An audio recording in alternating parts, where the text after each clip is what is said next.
Welcome back everyone for more Let's Play Under a Killing Moon.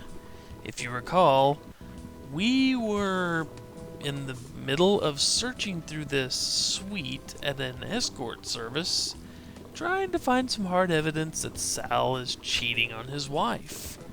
So in return, she will give us the name of the guy who jumped us and stole the statue. Presumably. So, first...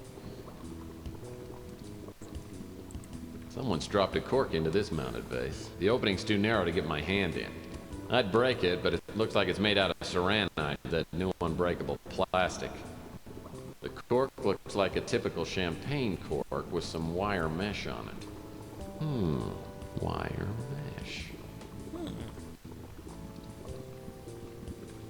This vase looks like it was mounted here to hold flowers or something.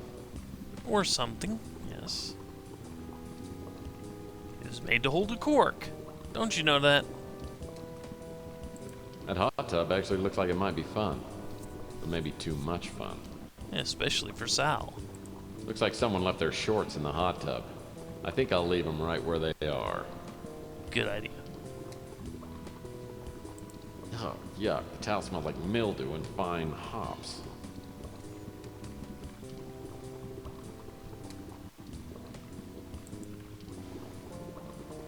Okay, we moved to towel. Goody. You try scrubbing it out, you try soaking it out, but Sal's still got that ring around the collar. Indeed he does.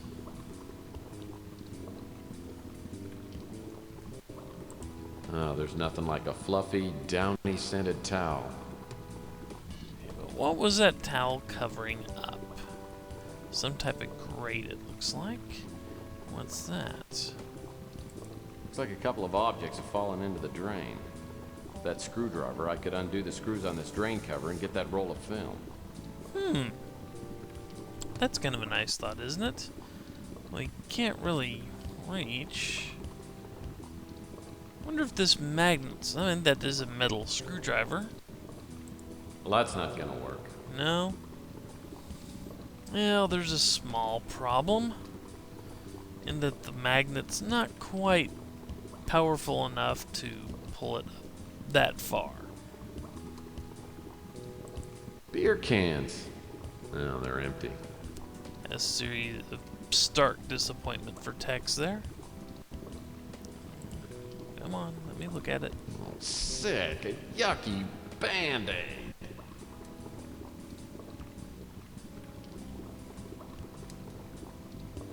Well, I guess one of the escort girls left her bikini top. Well, unluckily for you, Tex, you don't see it. But we want that cork. Why? Well, remember we needed a lockpick, and there's a mesh wire. But we don't have any way to get it out, unless we can float the cork out. Come on.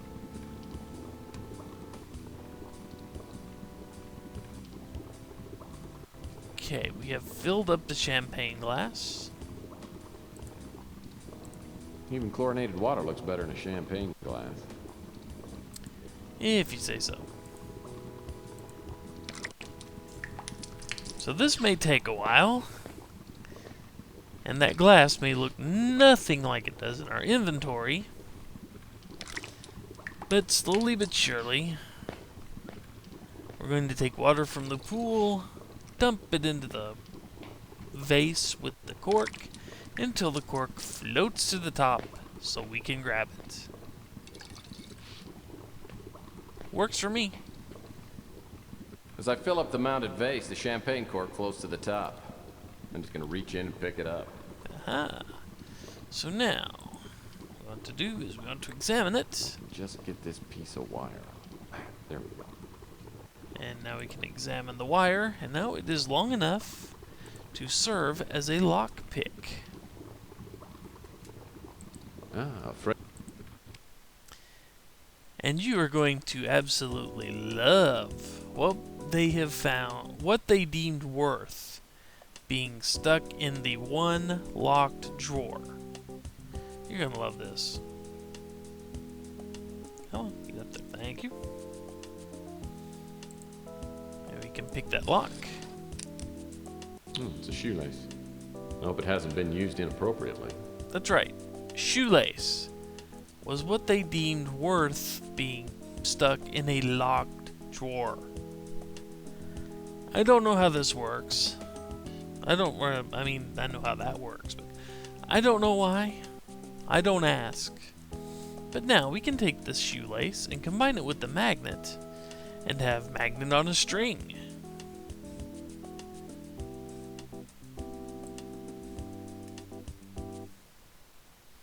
And now I need to make sure I'm going through right. Yeah, need to go back in here. Ah, French. Yep.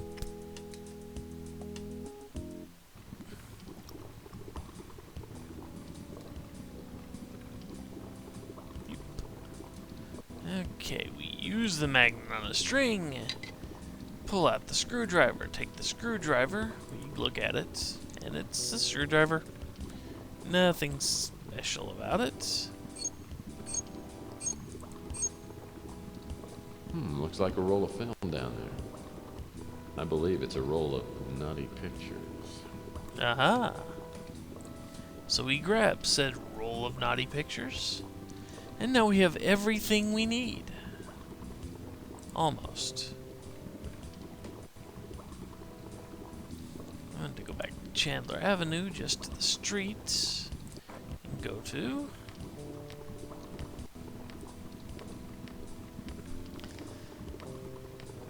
See, we have a roll of pictures, but that's about all we have. They're not developed pictures. But I just save. Yeah, want to increment and save. Let's go see if she'll accept a roll of pictures, or a roll of film instead. Francesca Lucido.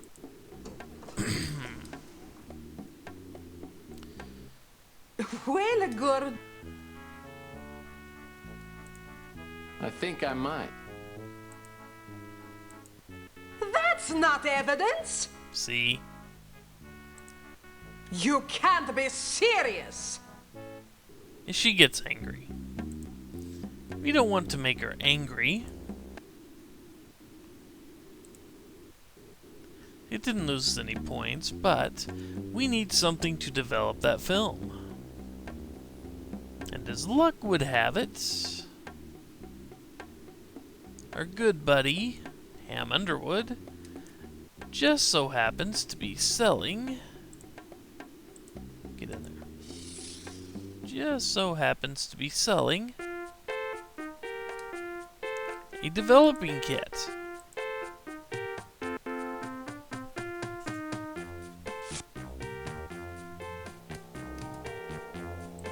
It's the Photomatic Plus film.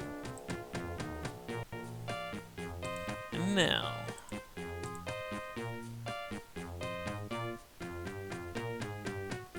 we have incriminating photos of Sal.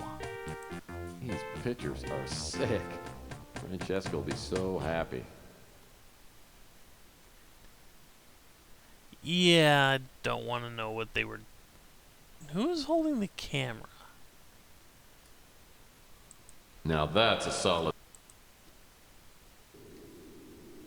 On second thought, I don't want to know who is holding the camera. I don't think I will sleep any better with that knowledge.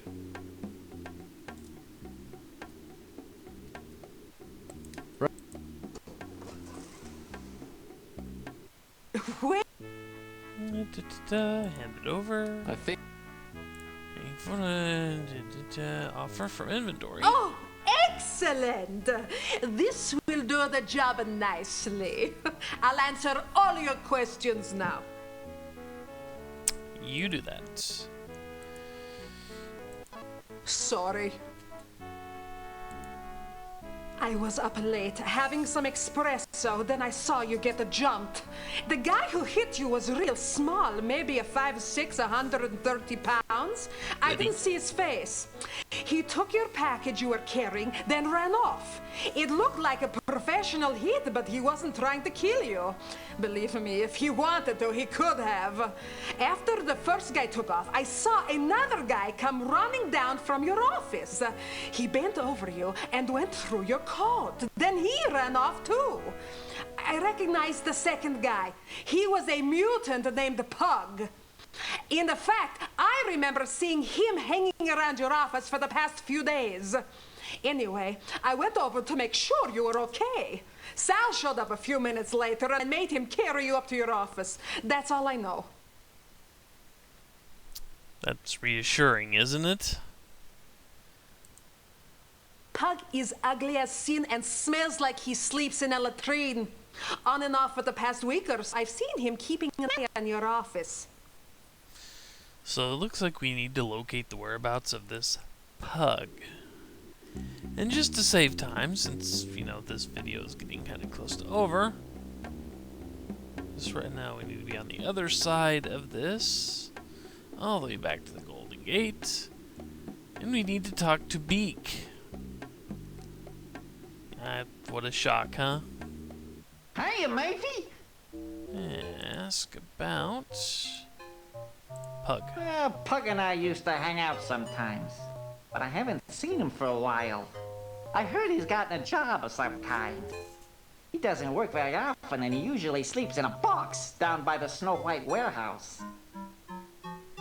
And that's what we needed Following from Beak's you. instructions, I hang around the warehouse. Not long after, a gust of wind carries a horrible stench into my nasal passages. I turn and see a shadowy figure waddle into the alley. The way you look at me, it makes me nervous. So, you know, Oh, don't get me wrong, Pug. I'm here for a friendly chat. You mean Sure, you're yeah. not here to hurt me?